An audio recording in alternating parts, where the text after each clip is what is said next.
Welcome everybody to the Book of X. I'm your host Chris, and today we're going to talk about the reveal of Bungie's marathon.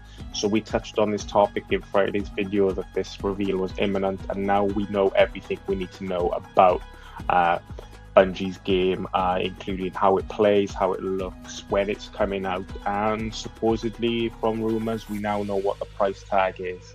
So for those who are unaware, Bungie are the former developers of the Halo franchise, running from Halo 1 through Halo Reach, and also developed Destiny 1 and 2.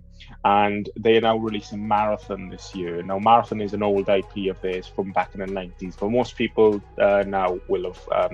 Won't recognize that particular brand.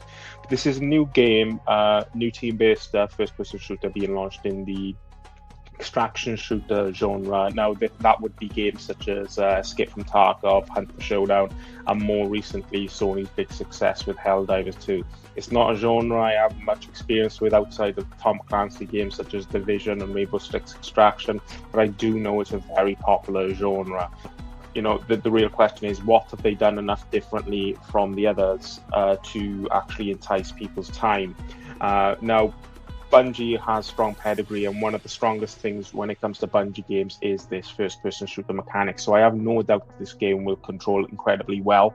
But from a visual aesthetic standpoint, I can tell you right now, I'm not a fan of how it looks at all. It almost, to me, looks like shaders have been left off these characters as they look rather tacky, and the colors are a bit just too poppy for my liking.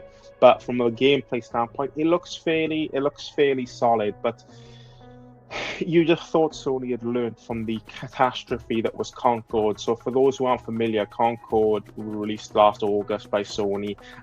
It was a team-based game in the vein of Overwatch 2 or Marvel Rivals and so on. But it came with a hefty price tag of £40 or $40.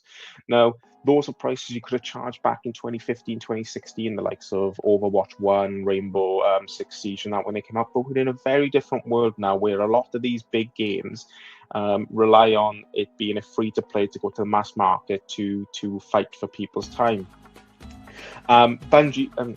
Concord was a total disaster, selling little more than 25,000 copies, and the game was shut down within 2 weeks by Sony. They gave no chance for the game to even attempt to thrive. It was just shut down, and that's largely because the game had a price tag of 400 million and only made about £1 million. Obviously, it made nothing now because everything was reimbursed. But here we go with Marathon. Yes, with backing a Bungie, who have that pedigree, but again, the rumored £40 or $40 price tag on this game, does this make this one dead on arrival? Sure, it won't have probably Concord low level numbers, considering the people who want to jump into this off the back of their love for the likes of Destiny and Halo, but it certainly sort of cuts off part of the market whereby they will just stick to what they know.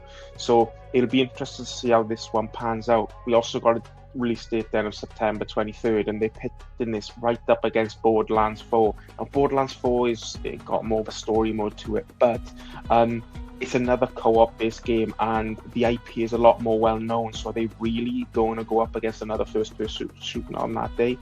It'll be interesting to see how this pans out, because then maintain its player base over time, and will Bungie provide it enough content? But more importantly, will Sony allow the game the opportunity to thrive, or will it cut his legs off at his knees, just like they did with Concord? Sony seemed to be in an instant success sort of mentality. Otherwise, it's dead and buried.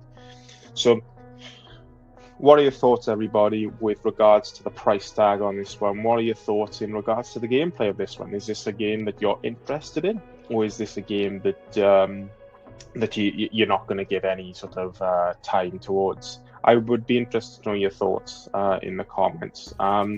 I'd be certainly interested in checking out one of the betas should one land in the UK.